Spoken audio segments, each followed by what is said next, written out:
Commander Lyra Eth stood at the window of her ship and watched the stars. She was tall, almost 7 feet, with skin the color of pale violet flowers. Her eyes were strange and beautiful, like broken pieces of a nebula put back together wrong.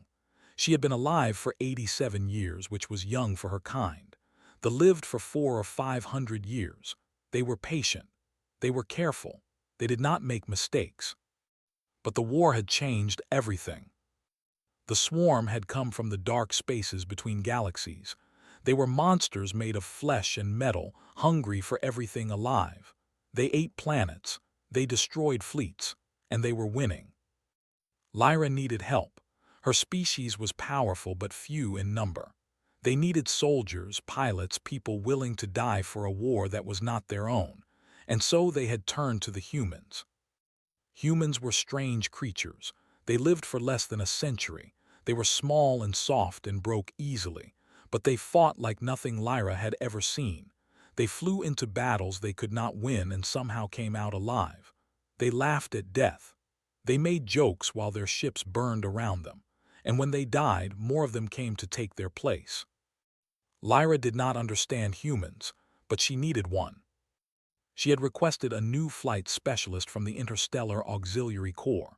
This would be her 7th human crew member in 2 years. The first 3 had asked to be moved to different ships.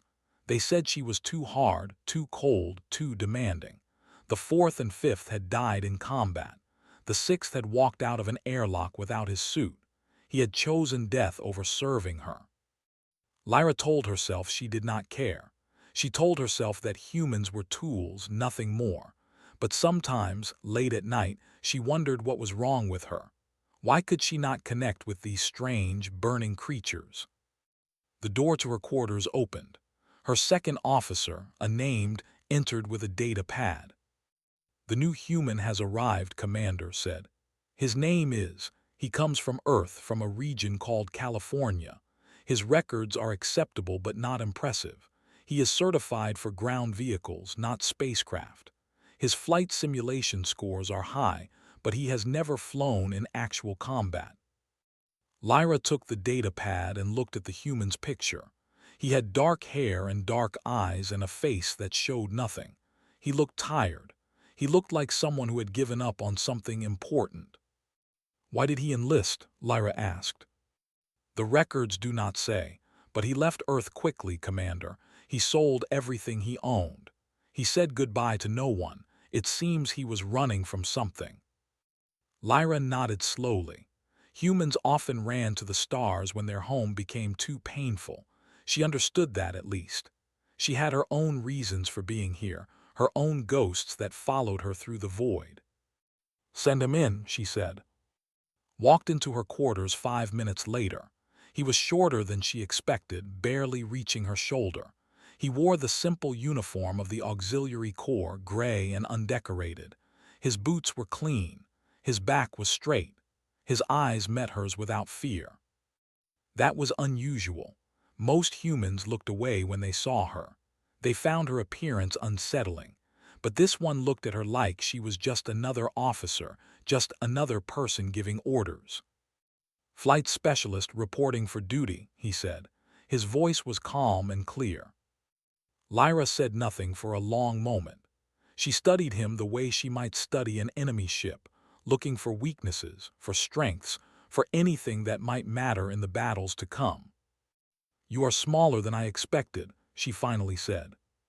"I get that a lot. Your flight experience is limited. I learned fast. Your previous commanders described you as difficult. They said you do not follow orders well." Something flickered in his eyes, pain maybe, or anger. "I follow orders that make sense. I have trouble with the stupid ones." Lyra felt something stir in her chest. It was not quite respect, but it was close. This human had spirit. He would either be very useful or very dead within the month. "I do not give stupid orders," she said. "I give difficult ones. I expect them to be followed without question. If you cannot do this, tell me now, and I will send you back to the Corps." Looked at her for a long moment. Then he smiled just a little. "I didn't come all this way to go back, Commander. Whatever you need, I'll do it. I'm not afraid of difficult. Good, because on this ship, difficult is the only thing we do. She gestured toward the door of her quarters. You may go. Report to the flight deck at 0600 tomorrow. Do not be late. Saluted. It was a human gesture, not a one, but Lyra allowed it. Then he turned and walked toward the door. He stopped at the threshold. His hand touched the metal frame. He turned back to look at her one more time. Commander, he said, I know about the others, the ones who left, the ones who died, the one who, he paused. I'm not them, I don't break easy, and I don't quit. Then he stepped through the door and was gone. Lyra stood very still. Her heart was beating faster than it should. Her hands felt cold. What did not know, what no human had ever been told, was that culture was built on ancient rituals. Every word, every gesture, every moment had meaning. And what he had just done, standing in that doorway, touching that threshold, speaking those words of dedication, had started something very old and very serious. Among her people, it was called the first movement. It was the beginning of a bonding ritual, a ceremony that joined two souls together forever. It was how chose their life partners, their bonded ones, the person they would share everything with until death. Had just proposed to her. He had no idea. He was just a human, ignorant of her customs, trying to prove himself to a difficult commander. The words had meant nothing to him. But they meant everything to her. Lyra walked to her window and looked out at the stars again. Her reflection stared back at her, violet and strange and suddenly very confused. She could stop this.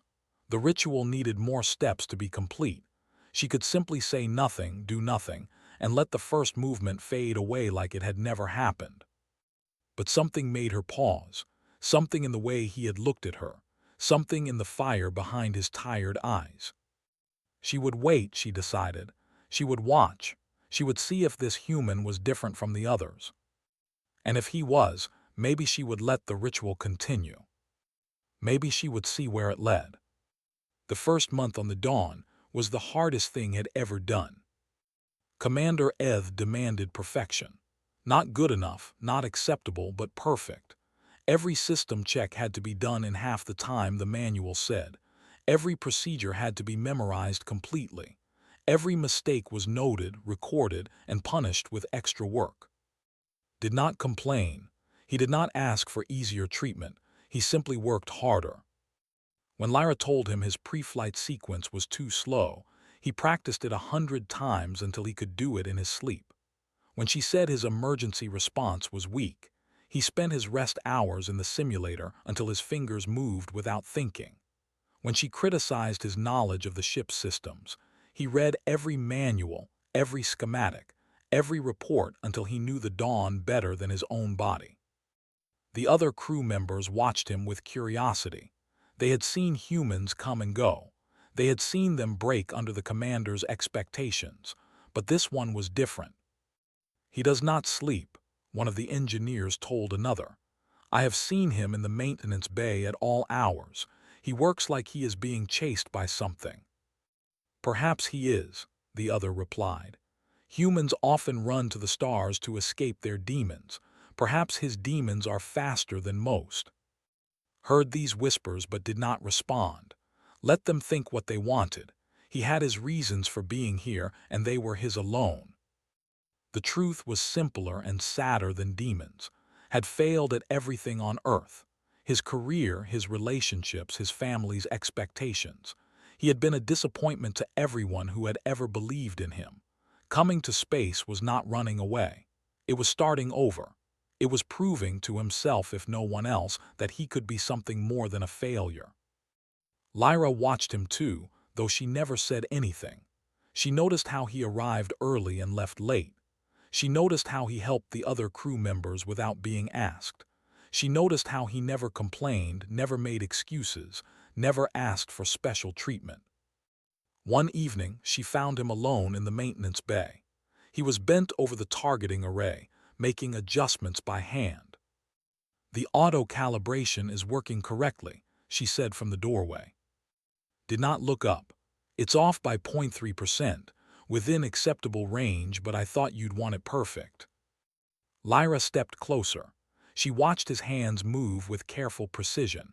He had learned the tools, she realized. He had taught himself to use equipment designed for fingers longer than his own. "You are still here," she said. It was not a question. "Where else would I be?" "Sleeping, eating, doing anything other than working yourself to death." Now he did look up. His eyes were red from tiredness, but there was something bright behind the exhaustion, something that would not quit. "I'm not here to sleep," he said. "I'm here to be useful. You asked for perfect. I'm trying to give you perfect." Lyra felt that strange stirring in her chest again. She had not felt it since the day he arrived. She had been trying to ignore it. "You humans," she said quietly. "You burn so bright so quickly, like stars that refuse to pace themselves." Is that a compliment or a criticism? I have not decided yet.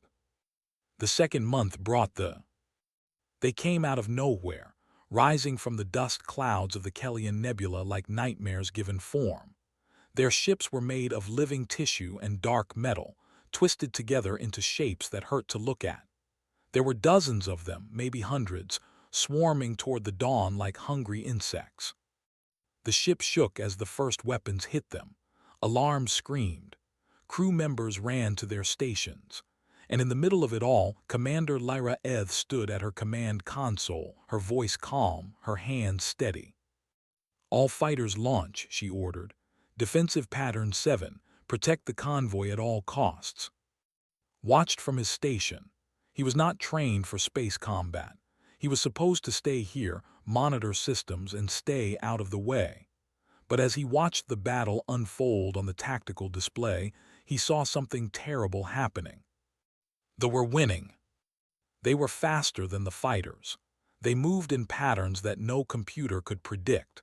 One by one, the defending ships were being destroyed, and through it all could see the enemy formation shifting, changing, pointing toward one target. The commander's shuttle. Lyra was exposed. She had moved to a smaller ship to coordinate the defense, and now she was surrounded. Her escort was gone. Her weapons were running dry, and an interceptor was moving into position behind her, its targeting systems locking on. Did not think, he simply moved. He ran to Fighter Bay 3. He found a ship, one of the old ones, barely functional but still able to fly. He climbed inside and launched before anyone could stop him. The controls felt strange under his hands. This was not a simulation. This was real, with real death waiting for him if he made a single mistake. But his body remembered the hours of practice, the endless repetitions, the muscle memory he had built through pure stubbornness. He flew. The interceptor was almost in firing position, pushed his fighter to maximum speed, burning through the debris and weapons fire, heading straight for the enemy ship. He had one chance, one moment, one opportunity to save her. The interceptor fired, flew directly into the path of the shot. The impact tore his fighter apart. Systems exploded around him. He felt pain, terrible pain, as metal and fire filled his cockpit. But in that final moment, as his ship died around him, his targeting computer achieved lock. He fired. His missile flew true. The interceptor vanished in a ball of flame. Lyra's shuttle survived. The battle continued. Drifted in the wreckage, his suit keeping him alive barely. He floated for 6 hours in the cold darkness, watching the stars spin slowly around him. He thought he might die out here. He was strangely okay with that. At least he had done something that mattered. At least he had saved someone worth saving. When the rescue ship finally found him, he was barely conscious. They pulled him from the debris and carried him to the medical bay. The first thing he saw when he opened his eyes was Commander Eth standing over him, her composure cracked, her eyes wet with something that might have been tears. "You absolute fool," she whispered. "You magnificent, impossible fool." Then everything went dark. Woke slowly, like swimming up from deep water. The lights were soft. The air smelled clean and medical. Something hummed near his chest, and when he looked down, he saw a blue field of energy wrapped around his body like a glowing blanket. A healer stood nearby, adjusting controls on a machine. She was older than Lyra, with deeper violet skin and silver patterns on her face that did not recognize. "You are awake," she said without looking at him. "Good. You should not be, but humans are strange that way." "What happened?" asked. His voice came out rough and weak. "You flew a broken ship into enemy fire to save the commander. Your fighter was destroyed. You suffered 3 broken ribs, a collapsed lung, burns across 20% of your body, and moderate radiation exposure." She paused. "You should be dead. The fact that you are not is either a miracle or a sign that your species is too stubborn to understand basic physics." "I get that a lot." The healer finally looked at him. Her eyes were sharp and knowing. "The commander has been here every day. She sits by your bed and watches you sleep. She does not eat, she barely rests." Another pause. "She has never done this for any crew member. Not once in all the years I have served her." Did not know what to say to that. His memory of the battle was blurry, fragments of fire and fear and one clear moment of absolute certainty. He had seen Lyra in danger, and he had moved without thinking. There had been no choice to make. Saving her had been as natural as breathing. "Do you understand what that means?" the healer asked. "That she's worried about finding another flight specialist." The healer made a sound that might have been a laugh. "You truly do not know, do you, what you did when you first arrived, the words you spoke, the threshold you touched?" Before could ask what she meant, the medical bay doors opened. Commander Eth walked in, and the healer quickly bowed and left them alone. For a long moment, neither of them spoke. Lyra stood by the door, looking at like she was seeing him for the first time. Her usual coldness was gone. In its place was something raw and uncertain, something had never expected to see on her face. "You should have died," she finally said. "Probably," agreed. "No human has ever done what you did. The reaction time required to intercept that shot was beyond what your species can physically achieve. The calculations say it was impossible." Shrugged, then winced at the pain it caused. "I didn't think about it. I just saw you in danger and I moved." "Yes," Lyra stepped closer. Her voice was quieter now, almost gentle. "That is what makes you dangerous. You do not think. You simply act as if the universe will change its rules to let you succeed." She sat on the edge of his bed, and the intimacy of the gesture shocked him. "Do you know why I have had so many human crew members? I assumed you were difficult to work for." A ghost of a smile crossed her face. "I am, but that is not the real reason." She looked at her hands. "I have been searching for something, someone, a partner who could match me not in strength or long life but in conviction, in the willingness to burn." "Commander." "Lyra, when we are alone, you will call me Lyra." She reached into her uniform and pulled out something small and metallic. "Do you know what this is?" Looked at the object in her palm. It was a ring, delicate and silver-white, covered in patterns that seemed to move and flow like liquid starlight. He had read about these during his training, in a chapter about culture that most humans skipped. "A marriage band," he said slowly. "Exchange them during bonding ceremonies."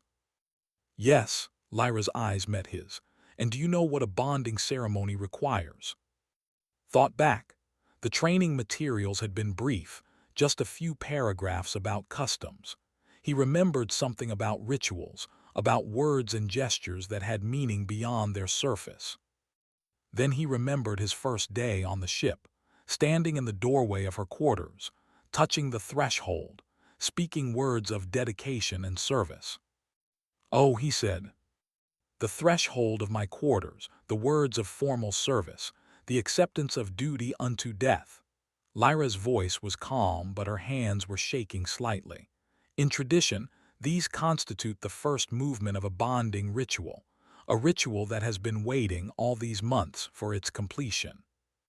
"You're telling me that when I reported for duty, I accidentally proposed to you?" In a manner of speaking, yes. And you didn't think to mention this. I wanted to see if you were worthy of knowing. Her eyes held his. You are. Lay back against his pillow. His mind was spinning, trying to process what she was telling him. All those months of working for her, trying to earn her respect, and the whole time there had been this secret waiting in the background. What happens if we complete the ritual? He asked. Our souls would be bonded. Among my people, it is called the joining. We would be able to sense each other across vast distances. In moments of strong emotion, we would share thoughts. Our lives would be tied together in ways that go beyond the physical. And what happens if we don't complete it? The ritual fades if not completed within one standard year. You have 7 months remaining. After that, you would be free, and I would simply continue as before. Was silent for a long time. Outside the medical bay windows, stars drifted past like ancient lights, indifferent to the small drama unfolding between two people from different worlds. Why are you telling me this now? He asked. Lyra looked at him, and for the first time he saw fear in her eyes. Real fear, the kind that comes from caring about something too much. Because when your fighter broke apart, when I thought you had died protecting me, I felt something I have never felt before. Terror, true terror. She reached out and touched his hand. And I realized that I did not want to lose you, not as a crew member, not as a soldier, but as something more. Looked at the ring in her other hand. It caught the light and threw it back in patterns that seemed alive. I need time to think, he said. I know. Lyra stood and walked toward the door. She paused at the threshold, the same threshold that had started all of this, and looked back at him. Take all the time you need, but know this. Whatever you decide, you have already proven yourself worthy. Whatever happens next, that will not change. Then she was gone, and was alone with his thoughts and the slowly spinning stars. Spent 3 weeks recovering in the medical bay. His body healed faster than the doctors expected, but his mind remained troubled. Every day he thought about what Lyra had told him. Every night he dreamed of fire and starlight and a ring that glowed like a captured star. The healer who had first treated him, whose name was, visited often. She claimed she was checking on his recovery, but suspected she had other reasons. She asked questions about Earth, about human customs, about why his species lived such short lives and yet seemed to burn so intensely. Your kind confuses us, admitted one evening. You are born, you grow, you achieve, and then you die, all in less than a century. It should be tragic, and yet you seem almost happy about it. We don't know any other way, said. When you only have a limited time, you learn to make it count. Is that why you flew into that weapon's fire? Because you wanted to make your death count? Thought about the question. It deserved an honest answer. No, he said finally. I flew into that fire because Lyra was going to die if I didn't. I didn't think about myself. I didn't think about meaning or legacy or any of that. I just saw someone I cared about in danger and I moved. Was quiet for a long moment. You care about her. Yes. And yet you hesitate to complete the bonding ritual. Why? This was the question that had been haunting for weeks. He had turned it over in his mind 1,000 times, looking at it from every angle, trying to understand his own reluctance. Because I don't want her to regret it, he said. She'll live for another 400 years after I'm gone. If we bond, she'll feel my death. She'll carry that loss forever. I don't want to hurt her like that. Ah smiled, but it was a sad smile. You are afraid of causing pain, not receiving it. How very human of you. The next day, Lyra came to see him. She was dressed in her formal uniform, the one she wore for official ceremonies. The sight of her made his heart beat faster, and he was suddenly aware of how real his feelings had become. She sat beside his bed, close enough that he could feel the warmth of her body. For a while, neither of them spoke. The silence was comfortable, like a conversation without words. Tell me about the bonding, finally said. What would it actually be like? Lyra considered the question carefully. In the beginning, it would be overwhelming. Our minds would be connected in ways that are difficult to describe. You would feel my emotions as your own. In moments of strong feeling, you would hear my thoughts. Over time, you would learn to control the connection, to open and close it as needed. And in combat? In combat, we would be unstoppable. Her eyes lit up as she spoke. Bonded pairs fight as one being. My tactical knowledge would flow to you without words. Your human instincts would sharpen my reactions. We would anticipate each other's movements before they happened. That sounds useful. It is more than useful. It is why the fear bonded warriors above all others. She paused. But there is a cost. Tell me. Bonded pairs cannot be separated for long. Too much distance, too much time apart, and the connection begins to hurt. It is like a wound that never heals. She looked at him with absolute honesty. And when one partner dies, the other feels it. Some bonded ones die from the shock. Others survive but are never the same. It is a risk that both partners accept. Nodded slowly. This was what he had feared. By bonding with him, Lyra would be tying herself to a creature that would age and die while she remained young. She would have to watch him grow old. She would have to feel him die. And then she would have to live with that loss for centuries. How long do humans live? Lyra asked, as if reading his thoughts. About 80 years if we're lucky, maybe 100 with good medicine. And you are how old now? 32. Lyra did the calculation in her head. So you might have 50 years remaining, perhaps more with medical technology. 50 years is nothing to your kind. 50 years is everything to yours. Lyra took his hand in hers. Her fingers were longer than his, cooler, but the touch felt right somehow. I have lived for 87 years. I have commanded ships. I have fought wars. I have seen wonders that would make your poets weep. And in all that time, I have never met anyone who made me feel what you make me feel. What do I make you feel? Alive. The word hung in the air between them. For the first time in decades, I feel truly alive. You burn so brightly that it warms even my cold heart. Is that not worth the pain that will come later? Looked at her, this ancient being who had chosen him out of all the people in the universe. He thought about his life on Earth, the failures, the disappointments, the feeling that he would never amount to anything. He thought about the day he signed up for the Auxiliary Corps, hopping only to escape his past. He had found so much more. I'm scared, he admitted.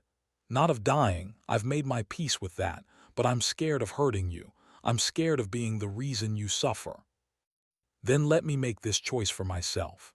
Lyra squeezed his hand. I know the risks. I know the pain that will come, and I choose you anyway. The question is not whether I am willing to pay the price. The question is whether you are willing to let me. Closed his eyes.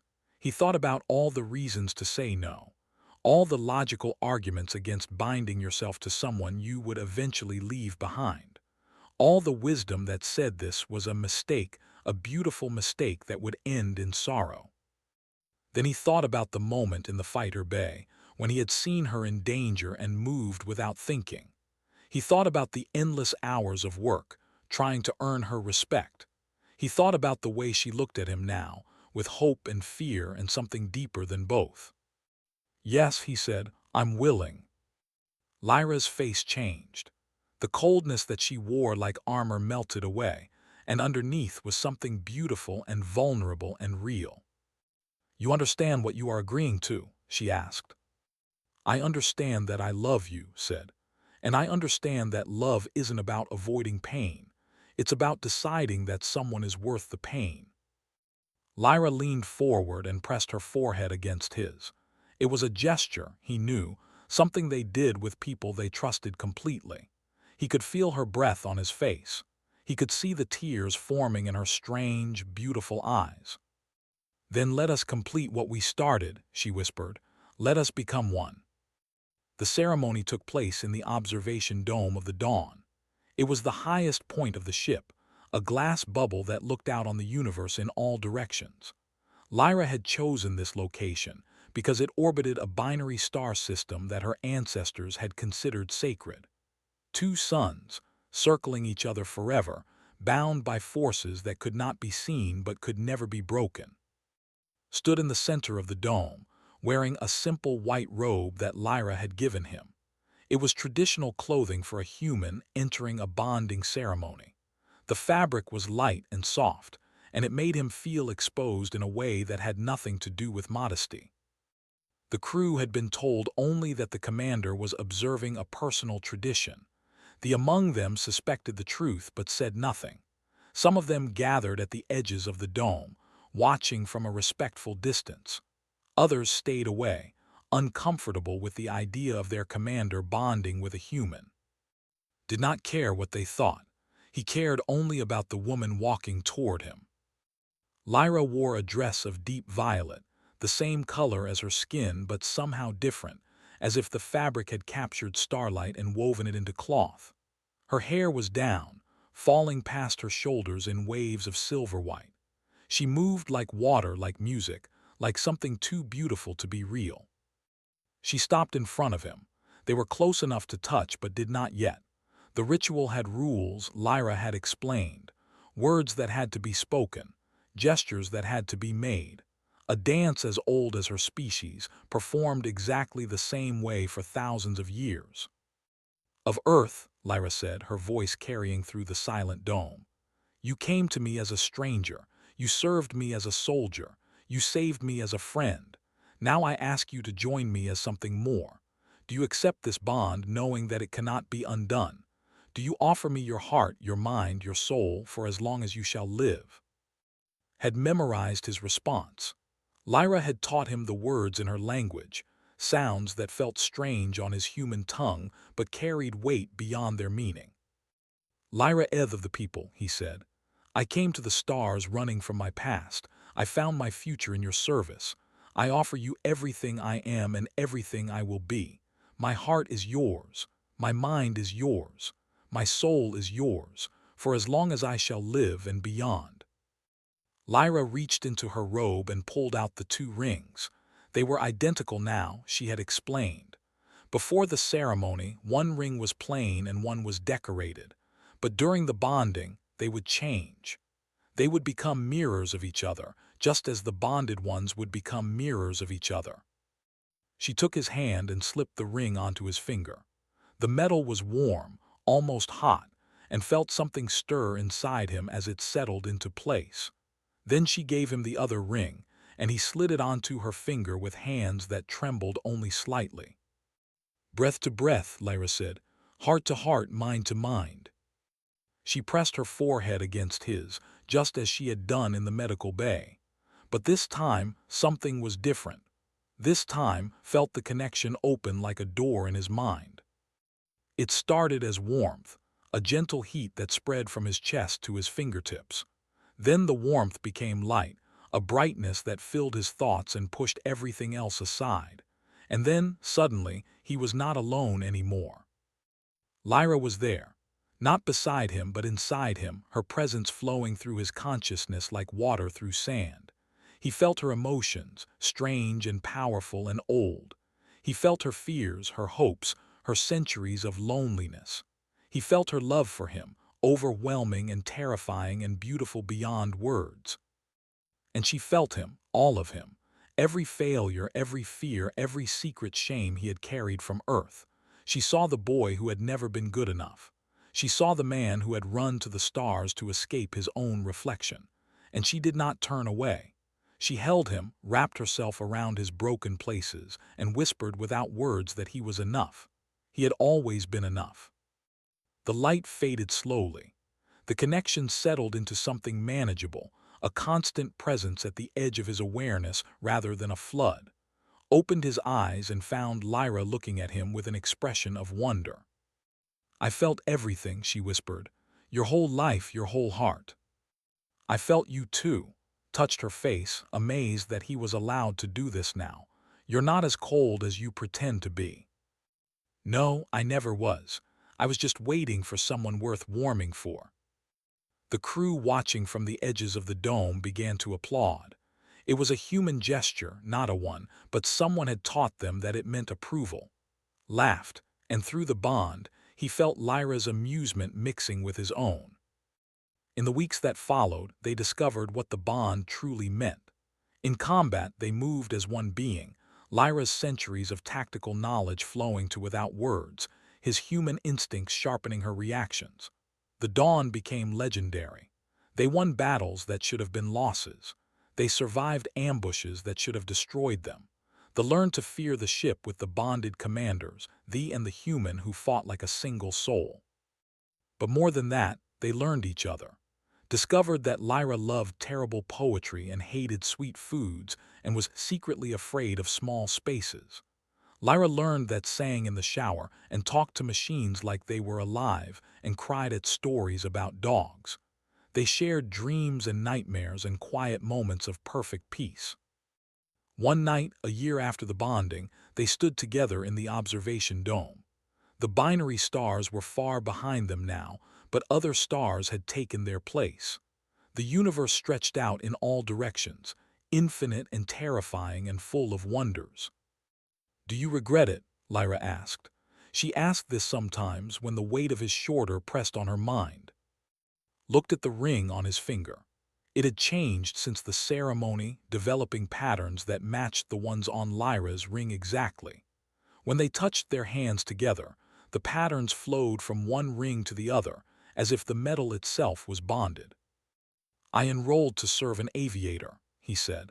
"I had no idea it would come with a marriage band. And now—" He pulled her close, feeling her heartbeat through the bond, feeling her love surrounding him like a second skin. "Now I know exactly what I signed up for, and I would do it again, every single time, in every universe where we find each other." Lyra kissed him. Through the bond, felt her joy, her gratitude, her fierce determination to treasure every moment they had together. The war continued. The stars wheeled in their ancient patterns. Death waited somewhere ahead, as it always did for every living thing. But for now, in this moment, two souls burned together in the darkness. Human and brief and eternal, perfectly matched in their willingness to love without reservation. And that, in the end, was the most human thing of all. Not to live forever, but to love like forever didn't matter. Had come to the stars to escape his past. He had found something better. He had found a future worth fighting for, a partner worth dying for, and a love that would outlast the burning of 1,000 suns. He had found home,